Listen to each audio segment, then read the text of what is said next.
Okay, welcome everybody. This is the hero's journey.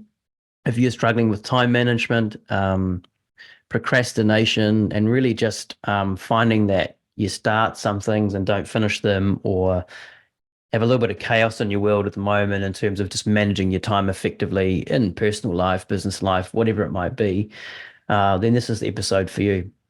Welcome to the hero's journey. I'm Joel Sadler, and your co-host is Mike Harris. Mike's a entrepreneur coach who's coached hundreds of men and women on how to achieve performance in their lives, not just with things like time management, but actually digging deeper underneath to see what's going on and why procrastination occurs.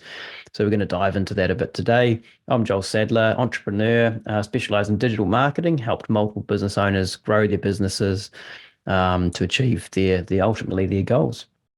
So today's topic, time management, can be broken down into many different areas. I think there's all these tools and books and habits that are spoken about, in practical applications.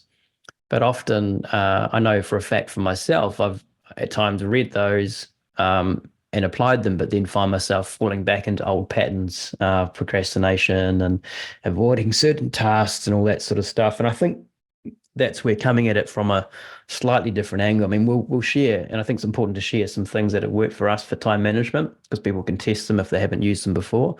But I think also the conversation that can sometimes bring about the most change is actually going, well, why is it happening? Like, what's the underlying drivers that cause procrastination or fear? To give an example, one thing I was sharing with Mike is that I run like a daily to-do list, not every day, but most days, and enjoy crossing things off. I found that there was one task that I was moving over about, when I identified or observed it was 3 days, I'd moved it off, pushed it back 3 days, and I was kind of like, why am I avoiding that? And it was because there's an element of fear there for me. And I felt it was a hard conversation I had to have with the client.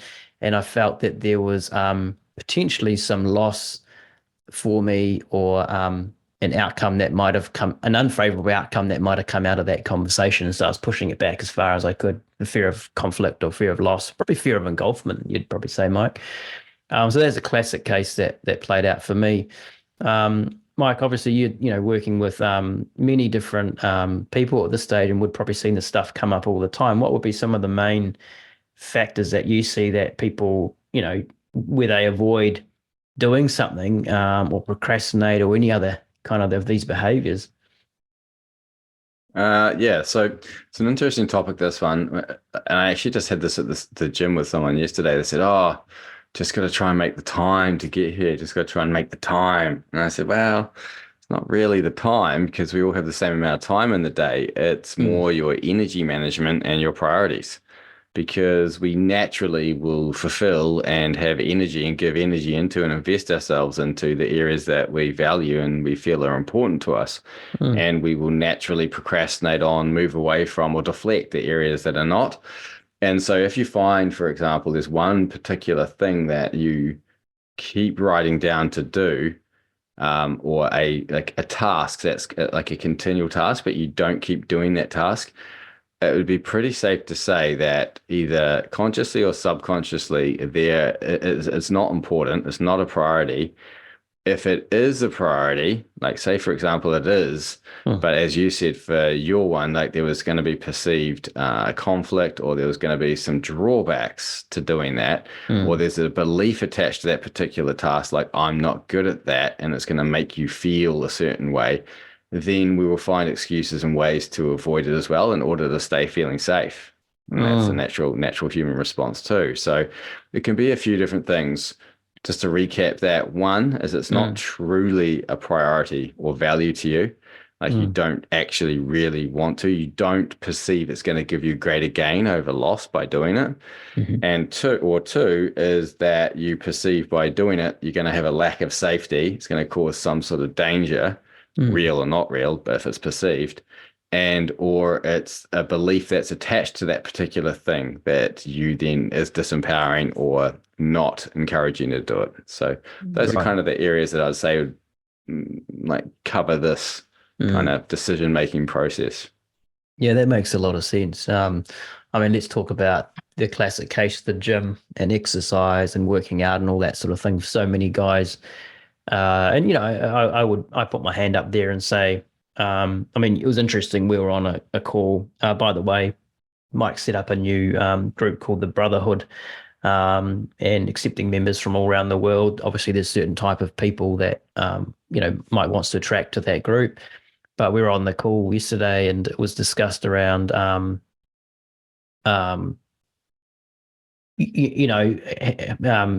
perceived physical physique and look and feel was high on different people's values.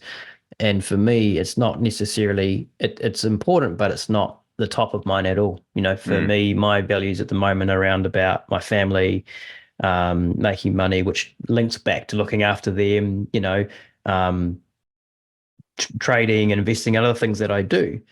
yeah. And for many, many years, I would beat myself up about the fact that I should be working out more. I should be more muscular. I should be this and that sort of thing. And it was like constantly, beating myself up for that. The realization that it's not on my highest values. I now am relaxed that, it's not the biggest driver of my life and I'm comfortable with that. On the other side, I know that I'm also aging, that I do need to keep toned and keep fit. And so I make an effort to go for a walk. And I kind of mix it now. So I'll take my kids out for a walk. They'll ride their bikes, and which means I have to run to Yeah. keep up with them. But I've kind of found a way, and thanks to coaching through with you on this. Actually, I haven't shared this with you. I've kind of found a way to kind of go, well, I get to enjoy time with my kids, give my wife a break, and get some exercise. So I've kind of found a way to make it work for now. Yeah. Very cool. Yeah, See, when you went through that list, right? So if you mm, just look at that, for example, like yeah, you're saying that exercise or weightlifting or whatever has not been a major priority, mm, but now you've found a way to link some exercise, which is, from what I just heard, more linked to your long-term health than, say, appearance or physique. You've correct. now gone, okay, well, if I can do it this way, I get to spend time with my kids, which is high on my values and priorities. Mm, Get to give Nalco a break, and my relationship's important to me. So mm, that's some like brownie points or some, just mm, taking care of her too by giving her some space. And I get to, do the actual exercise for my health. So you've kind of, mm, mm, in that there, created enough links to areas that are already important for you and seeing, mm. okay, well, if I do this exercise this way, I get to benefit all these other areas. And now it's way easier because you associate it to those other areas of value for you. So, 100%. Yeah, yeah. and the interesting thing is we run down to the beach. And so I just realized that what I also get from the beach is connection with nature. We get to run in the water. So not There's only some am I running grounding, some down, earthing. there's Yeah. some grounding, earthing, good for the soul. Man, that's really cool. I'm going to keep doing that. Yeah, nice. It's really So working, it's never Yeah. the thing itself. Mm, It's mm, the meaning we've attached to it, mm, and or whether it's truly a priority, or whether we perceive it's going to put us in danger, essentially. mm. So, So it's so, how we manage our energy. It's not time. Like we've all got 24 mm, hours in the day, whether you're a billionaire, a millionaire, a hundredaire, whatever amount of money you've got. And then you've got people that are fit. You've got people that are not fit. You've got people that are in shape, people that are overweight. We've all got the same amount of time. It just comes down to the priorities, values, and what you perceive the payoff is mm. going to be and whether it's important. Yeah, and like what's interesting, you picked up on the fact that I linked the exercise to longevity and um and healthiness and not looks. And I'd Mm, agree with that. I mean, looks are not a big driver for me. Like, yes, I'd like to be a ripped, muscle man kind of style. Of course I would. I think every guy would. But when the rubber hits the road, I want to make sure that I can lift my kids and still play with my kids when I'm older, And so for me, just making sure I don't get fat, and then I yeah, can run and keep up with them and swing them around and stuff yeah, like that is way more important to me than how I look. Don't get yeah, me wrong. Obviously, the side benefit of that is look good in a look slim, and look in shape, which yeah. but that's not the main driver for me at the moment. It might change, but it's not at the moment. And the most important thing to do, which you've just talked yourself through as you've shared that with me, is to just Mm, own where you're at and not make mm, yourself wrong. That's the key, right? And that's what you've kind of mm, just done. Is yeah. like, okay, well, aesthetics aren't as important to me. Yeah, they're important. And I think everyone, if everyone had the choice of either looking good or not looking good, they'd choose to Mm, look good.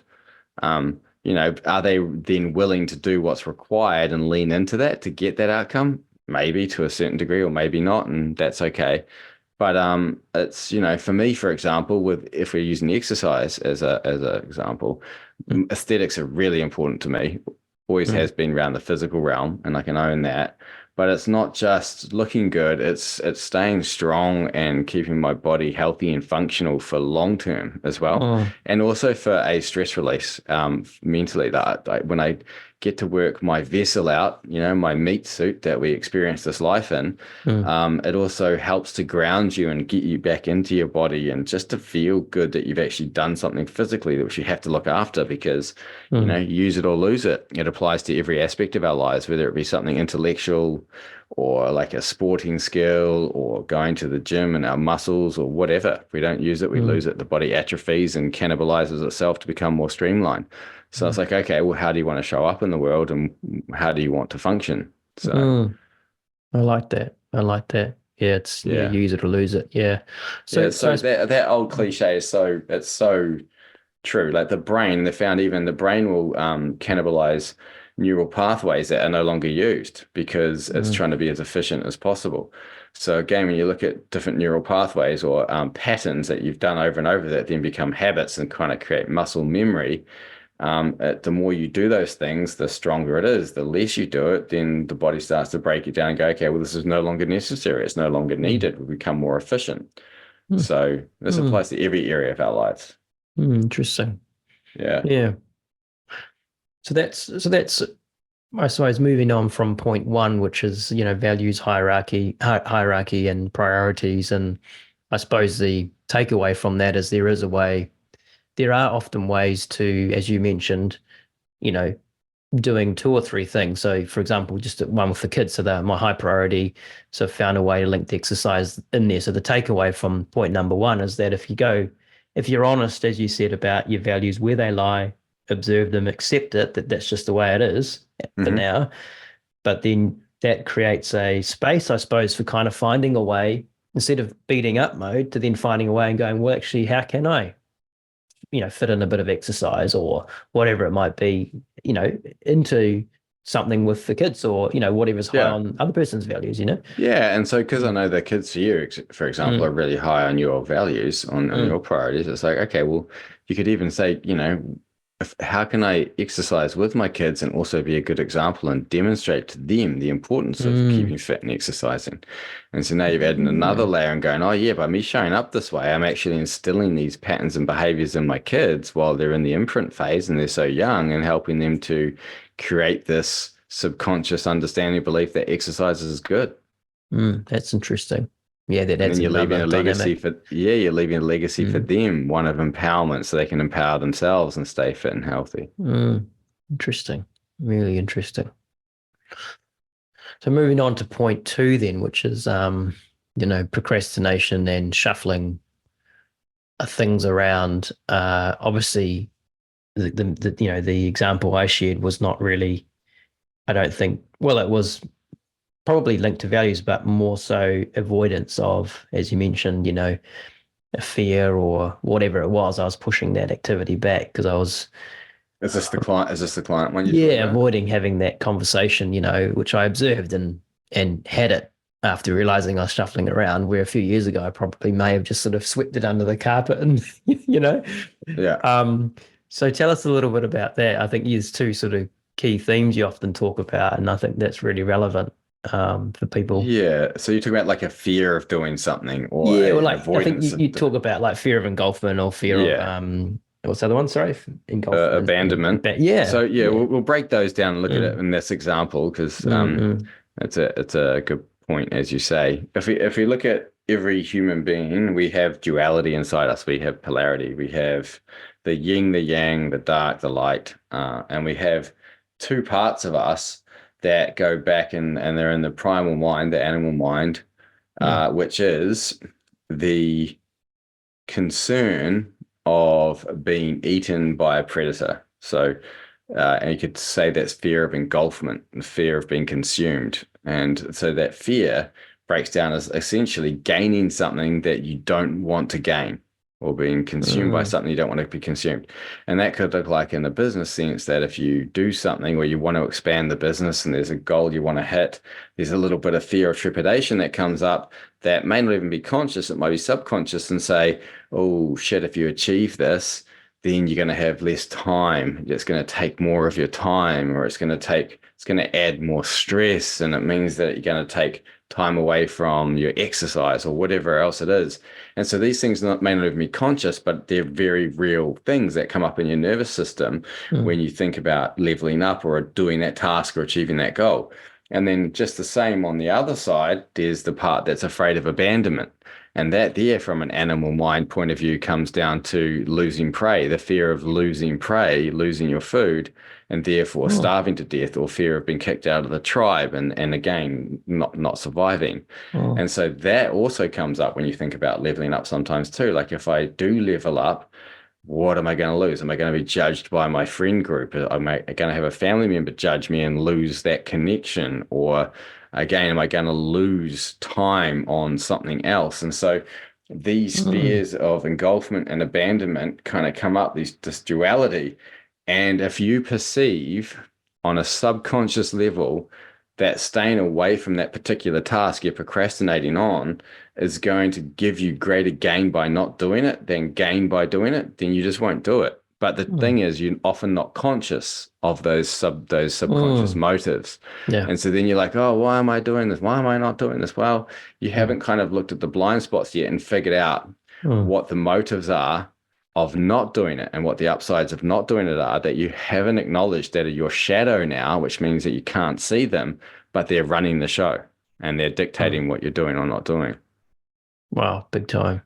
When you break it down like that, in that scenario I was avoiding, that conversation had a potential fear of engulfment, because the business person is very successful, and I put them on a little bit of a pedestal, I suppose. And for some reason, the dynamic there is, I definitely, there's definitely, I observe him higher up than me. So there's definitely a bit of a fear of engulfment anytime I have a chat with them, which is interesting anyway. And that rocks back from sort of years ago when I started working with them. And now I'm kind of going, oh, it's quite interesting to observe. But then secondly, as we know, some industries are doing it a wee bit tough. We adjusted some things a couple of weeks ago where he reduced some spend on some certain services. So there was also a fear of loss coming into that conversation. Oh, is he going to do more, or what's he going to do? Right. So what were you afraid of gaining you didn't want to gain? The stress, or him calling you out, taking food away, I suppose. So no, it's nothing to do with my performance, but it was around basically saying, oh, I need to pause this or reduce this more or whatever. So you're avoiding the conversation because the loss you're afraid of was potential income. That was the loss you're afraid of. What was it you're afraid of gaining by having that conversation? What were you afraid of having to deal with or gain from that conversation? Oh, I see what you're saying. No, I wasn't afraid of gaining anything, to be honest with you. It was more the loss element for sure. Well, let's just check in on that for a second, because this is a good dialogue, just to show that these polarities always exist. If yes, you didn't want to lose the income, so that's pretty clear, right? You've got that one kind of crystal clear. Yeah.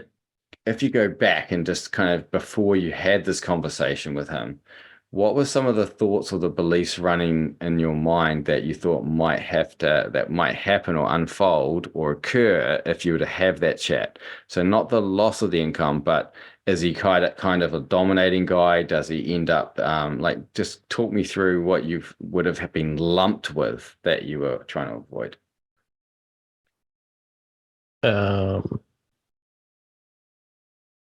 Like the conflict itself, for example. You said earlier you don't like conflict, right? So can you see? I think it's changed. So there's a whole element of change going on in his business, my business, and then another business as well. And so all mixed up, and all of that is the part that I by gaining, I suppose, is there's work at the back of it. So by the gaining, I then have to go and do this, these five different things, which, it's, yeah. So the engulfment part, I suppose, all the fear of gaining is like having the positive part of the conversation results in still multiple structural changes and all these Yeah. admin things I have to do Yeah. to So make it you're work. engulfed with more Yeah, more yeah, more responsibility, more responsibility. Yeah, workload. yeah, yeah. Another person Yeah. coming in, a new person to work with. So, it sounds like a simple matter, but there's all these different elements of complexity that no one else, well, no one else, it's my job to be responsible for that and make that happen and roll out smoothly. Yeah. So so avoiding, I suppose, not, yeah, avoiding the gain element is I don't have to do the extra work. Yeah, totally. It's always there. There's always both sides Yeah, there. It's yeah, just yeah. interesting when you uncover them, right? Yeah, it And is. Yeah. also, if someone doesn't, say for example, it's an awkward conversation like that, Mm, and we're geared not to not to avoid conflict. mm, Even the conflict itself can be engulfing or consuming. Like you're gonna have to deal with mm, someone else's opinion, deal with someone else's criticism, and it's like, oh, mm, I don't want to mm. gain that criticism. I don't want to gain that extra stress. Yeah, 100%. Yeah, so those two elements were both at play, and you can see why I pushed, on my Yeah, to-do list for 3 days. yeah. Interesting. Yeah. And so when you look at that Yeah. again without judging yourself and making Mm, yourself wrong, but just observing, it's like, why does that make sense? Why does mm, it make sense that I pushed it off? Ah, that's why it makes sense. I didn't want that conflict. I didn't want the mm. stress. I didn't want the extra workload. Yeah. And also, I was afraid of potentially losing cash flow or losing a client. And I was afraid that if I lost that Mm, cash flow, that was going to be less revenue for the household. mm, So like, mm. yeah, these they're all natural. This is the thing. These are all Mm. natural responses that are there to help protect and keep ourselves safe. Yeah. Yeah. Interesting. Yeah. And so in that case, obviously, I observed that I was procrastinating and pushing it out due to, I didn't break it obviously down to this level of analysis, but I knew there was stuff going on there. And Yeah. so it allowed me just to choose to kind of go, well, okay, just make the call anyway. First thing I do the next morning is just make the call, get So it what over. was the clincher? What was the clincher at that point that had you? Yeah. What did you then attach the meaning to or decide to then go, now's the time to make the call? What was that piece that clicked over? Um, Two other people relying on me to get it done. Okay. Yeah. And so now if we look at the So there's three of motivation, us relying now if on you look at that the phone call. motivation, there's some accountability. Yeah. Now, what would have happened if you hadn't have done it? Would you have looked bad on the basis of how the other two were Yeah. observing you? Unprofessional from, yeah, yeah, Unprofessional. yeah. So now you've got fear of judgment of those other two, the fear of gaining that judgment of those other two, Yeah. and then looking unprofessional and then potentially losing dynamics or relationship or trust with them as well. And Mm. so then all of a sudden, the benefits of making that decision to have the potential conflict start outweighing the benefits Ah, of avoiding it because you've now stacked and there's other things at play. There's other parameters at play that weigh more than the actual conflict and having to deal with it. interesting. Yeah. Hmm. So what would you say then to someone who's, listening and now can kind of identify and observe and go, holy moly, that's kind of is playing out in my daily life, whether it be work stuff, home stuff, whatever, relationship, Yeah. whatever. We Like all how do do it. what how do obviously I've been doing work with you for quite a while, so I wouldn't maybe I mean I'm assuming it's easier for me to kind of see that, and I did see it, and I can't miss it now. I don't always have the skill to break it down to the level that we just did, but I can see that's going on for people, as you said, that subconsciously don't even know it's going on and are kind of trapped in the cycle of it just playing out over and over and over again.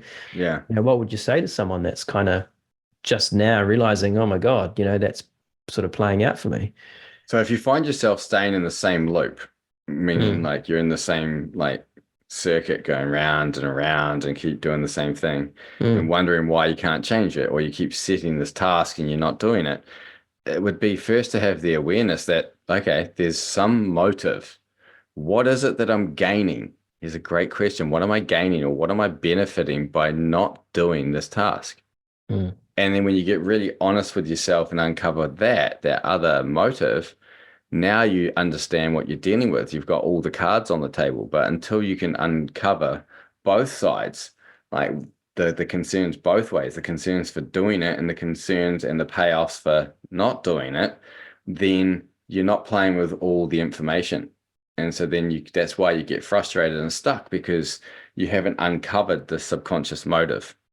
Mm. And so it's not always easy to get this stuff by ourselves. This is why I always recommend having someone as a mentor, Mm. a coach, consultant, someone that's skilled that can shine the light on and be objective and look in where that aren't emotionally evolved or attached the same.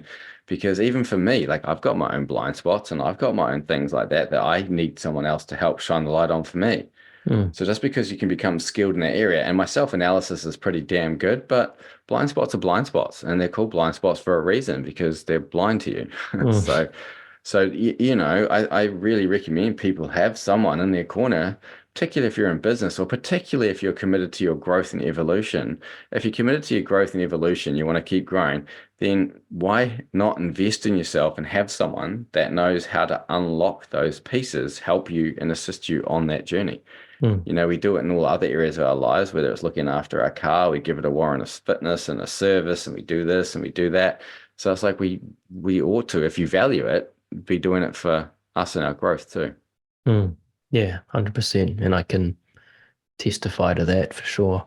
Um, yeah, any investment I've ever made in personal growth and personal development, um, the learning's paid off big time, Yeah, in totally. terms Like of we're our mm, only constant. You know, I think I've said mm, this many times before, but as you look at our life and the fleeting time we're here, the short time we're here, we're the only constant. You know, family mm, members come and go, they pass away, relationships can come and go, friendships, businesses, everything can come and go. Everything's forever shifting and moving and changing. mm, It's our ability to adapt and be flexible that makes the journey either hard or easy, mm, depending on whether mm, we stay rigid or not. mm, And I think when you kind of sign up for that understanding that there is no destination, it's just a continual process of growth, then it's like, okay, well, what challenges do I want? Because you can't avoid challenge, so you might as well choose it consciously.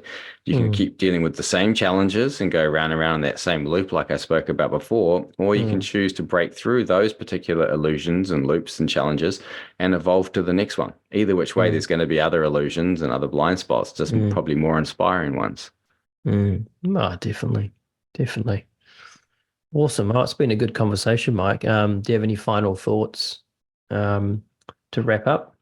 The only thing that comes to mind is just fall in love with growing and evolving. Like that's my thing. Mm, I've been working on myself in some capacity for would have been almost 20 years, actual consciously going and seeking out development and growth and so forth. Um, but it's like, work out what your vision for yourself in life is, and then fall in mm, love with growing and expanding. Fall in love with leaning into challenges and looking in the mirror and getting to understand and know yourself better and having compassion for yourself in the process. mm. Yeah. It's great. Awesome. Thanks, Mike. Welcome.